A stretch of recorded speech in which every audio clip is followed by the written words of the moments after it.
me start the car.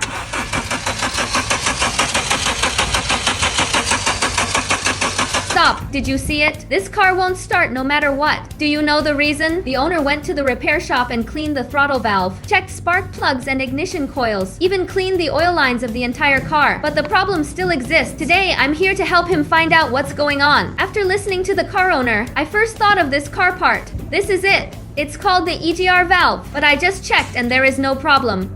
Then this way. This problem is easy to solve. I also know a car part that many repair shops tend to ignore. It also affects the problem of car starting. Come here. That's it. It's called the intake air pressure sensor. I suspect it malfunctions. Let's take it apart and take a look. Let's first find a number 8 wrench. There's a screw on this. First loosen this screw.